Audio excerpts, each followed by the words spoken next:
6 నెలల అనంతరం యోగ నిద్రలోంచి మేలుకున్నారు శ్రీ మహావిష్ణువు.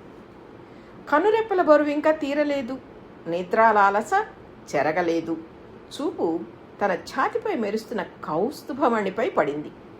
ఆ అభినవ ఉన్మేషజంబైనట్టి తొలిచూపు కౌస్తుభమణి కాంతులకు నలిగిపోయింది అన్నాడు శ్రీనాథుడు.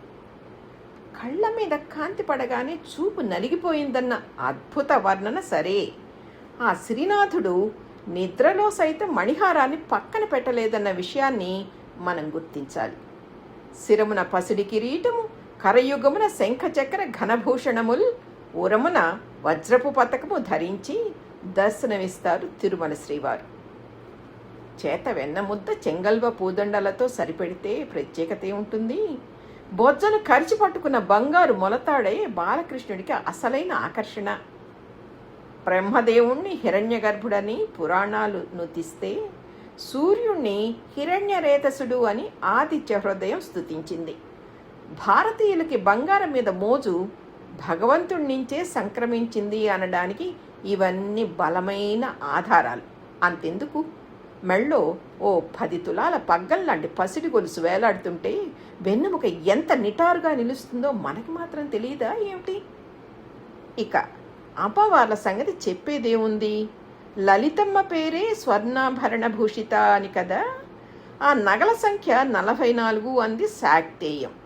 అందుకే పేదరాలి దీనస్థితికి చెలించిపోయిన శంకరులు ఆర్తితో అర్థించగానే తన స్థాయికి తగ్గట్టుగా ఏ రాగివో కాకుండా బంగారు ఉసిరిపళ్ళనే కురిపించింది. మరి రోజుకు 8 బారుల బంగారాన్నిచ్చే శమంతకమణిని ఇంట్లో పెట్టుకుని సత్యభామ కథన రంగానికి సైతం కదిలే నగల కొట్టులా కాకుండా బోసిగా ఎలా వస్తుంది? సవర్ణ కంకణ ఝణఝణ నినదంబు సింజనీ రవముతో చెలిమి చేస్తున్నదేమో అన్నట్టుగా రాకుంటే ఆవిడికి కాదు, కృష్ణుడికే చిన్నతనం. ఇంట్లో సాదా సీదాగా తిరిగే ఇల్లాళ్ళు పెళ్ళిళ్లకు పేరంటాలకు వెళ్తూ భారీగా నగలు అలంకరించుకోవడం కేవలం భర్తల గౌరవాన్ని నిలబెట్టడానికి. ఆ విషయంలో సత్యభామే వారికి ఆదర్శం. అయినా కాకపోయినా బంగారం అంటే తిరుగులేని భరోసా. బంగారం ఉంటే ఎక్కడలేని కులాస.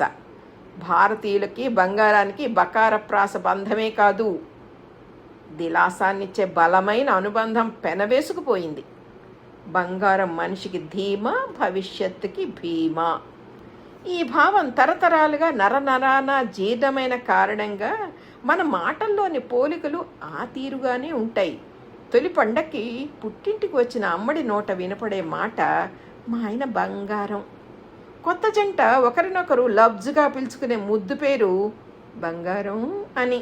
పెళ్ళిళ్ళ పేరయ్యల ఊతపదం బంగారం లాంటి సంబంధం. రైతుల నోట వినపడేది బంగారం పండే పొలాలు. ఆఖరికి చీమల నోట అదే మాట.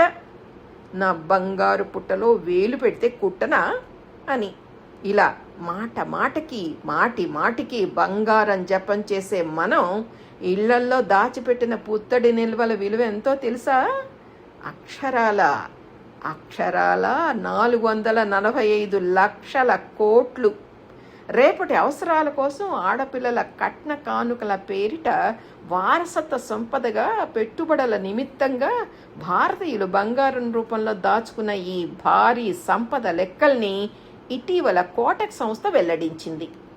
ఈ నేపథ్యంలో మనం విస్మరించరాని సత్యం ఏమిటంటే, దైవానికి అలంకారంగా భాషించే బంగారం మనిషిలో మాత్రం అహంకారానికి కారణం అవుతుందని.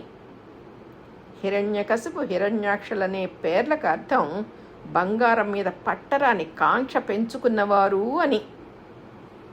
ఈ బంగారు గనులు రాసిన వారి ఇల్లు బంగారంగాను, ఇంత మరీ బాగా రాసినందుకు అభినందన వందనాలు.